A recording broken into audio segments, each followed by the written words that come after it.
Black people that made poverty look lit. We've made it look cool. We've made having nothing look good because we are resilient, because we are able to still live or have very little means. Find happiness. But look a certain way, carry ourselves a certain way, have a certain level of confidence, have a certain level of intelligence. Well, that lends to his point. I'm sorry to cut you off because he's talking about striving. He's trying to separate striving and enduring from resilient and settling. That's what I think his point is, because he's saying, being that we make it look good and everything like that, it's still not progressive. Thank you. I'm just speaking to his But that's point. not the point that I'm making. Okay, but I'm just letting you know. I'm sorry to cut you off. What I'm saying is that we've made it look so good, or we've been able to actually do so well with so little, that people who actually have something in life want to be a hood dude. They want to act like they got it out the mud. Drake is a perfect example. Perfect example. You know what I mean? And we don't even have to talk about none of the Drake hate, none of the Kendrick, none of that. But one thing we do know is that's why Kendrick dislikes him, is because he's not being genuine. You know what I'm saying? And this isn't about Drake, but I think that Drake actually represents a lot of people who actually have a good life, and they don't need to be impoverished. They don't need to deal with a lot of bad situations and sleeping in cars and not having food and this, that, and the other. You know what I mean? Like, go rap about your good suburban life. Just go be rich. Yeah, exactly. Like, people who are in poverty don't want to be that way, whether they're black or white. We are stuck on a treadmill as a culture, and we have learned to cope with fake, false happiness. Like, we can have nothing, live in the worst conditions, and still have fun. So for a person who's rich from the outside looking in is like, wow, I'll get mad if I don't have this amount of money, or I get mad if my mom didn't buy me these new Jordans. This person been wearing the same Jordans for 4 years and he's still happy. So they come to us because they're trying to figure out, how do we source happiness with nothing? And that's where their obsession is. But then the higher ups is like, well, look, just in case you niggas get a little crafty and a little smart, let me make sure you realize none of you niggas will be able to have wealth in the next 25, 27 years. Don't forget that. You ain't shit. And that's where these stats come from. That's where all this propaganda comes from, because they're programming us to keep us on a goddamn treadmill going forward for as long as they can. Shit, being black and eating watermelon was looked down upon, but nowadays you're seeing that in the information that comes to the surface that watermelon is one of the most hydrating fruits. But if you're a kid like me in 1993 and you hear, eating watermelon is for black people, and you like, damn, well, why is it for black people? But you don't know the actual health benefits from it. At some point you start to feel shame, so you start to boycott things that are actually good for you. Right? So there's always been an attack on information to keep us beneath where we can actually get to. But why would you not eat watermelon? I was about to say, I think, your statement is a little... Well, think about it like this. To go on, right? The number one product that is sold, skincare product, is what? Lotion? Korean skincare? Lightening cream. Skin. Wait, so where? In the world. The number one United States? In the world, the number one product sold for your skin is skin whitening cream. Okay? So if you look at it, the white people don't want to be white. So who the fuck is buying it? Us.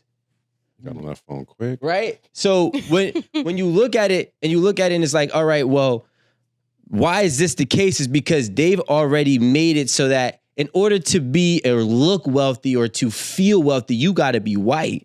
So when you talk about why would I want to boycott eating watermelon, is because I'm becoming more black and more unwealthy. My odds are actually going less and less and less and less. So like we start to buy into their culture, or we try to buy into just even code switching. If you want to work in corporate America, a lot of times you have to code switch. Who are you code switching to? It's over. It's been over, actually. But who are you code switching now? But still, it lasted a long time. So who are you code switching to? For the majority. For the majority of whom? Yeah. The ruling class, which makes up of what? White people. But what I'm saying is we have to buy into their culture. We're not focusing on their color. We have to buy into their culture, their rules, their regulations. So that's why black people stop doing so many things that we think that black people shouldn't do. For example, like eating watermelon and eating chicken was at one point, use a nigga. You feel? Use a nigga. Or you know what? Maybe watermelon and chicken, use a nigga. Maybe because I'm from the South, It could be that is very not much a different. thing. Like, we eat watermelon and we're proud to eat watermelon. You can't come up to me and see me eating a watermelon like, oh, you jigaboo. Bitch, fuck you. Like, it's watermelon. It's the South. It's hot. It's hydrating. Like, there's literally nothing you could tell a Southern person about eating fried chicken. Who knows who else eat fried chicken in the South? White people? Thank you. Well, The Asians, the Mexicans, different. everybody. So, like, But they were again- eating it too. That was the craziest thing. But that's what I'm saying. I think that this must be a North thing, but like everything you're saying does not happen in the South. All right, but what I'm saying is, again, I think it's just sorry, Rico. I think it's just a stereotype that black people like these things and not that But we do. right. But it's not that these things are for black people. So well, if why I is it a want, stereotype then? honestly, I don't know. I don't like The watermelon. stereotype came from like minstrel shows way sure back did, in the day, and them performing with in Blackface and all that. with watermelon. So that's where that came from. It didn't come from like anybody from 1990 and above. It's something again that was a programming before we're seeing the programming. That was a programming before technology. How about that? When they could actually put us on stage and mock us and mimic us, that was their form of programming.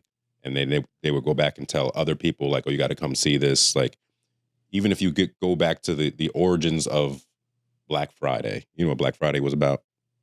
Yeah. So even if you go back to then, like now it's marketed. Mm-hmm.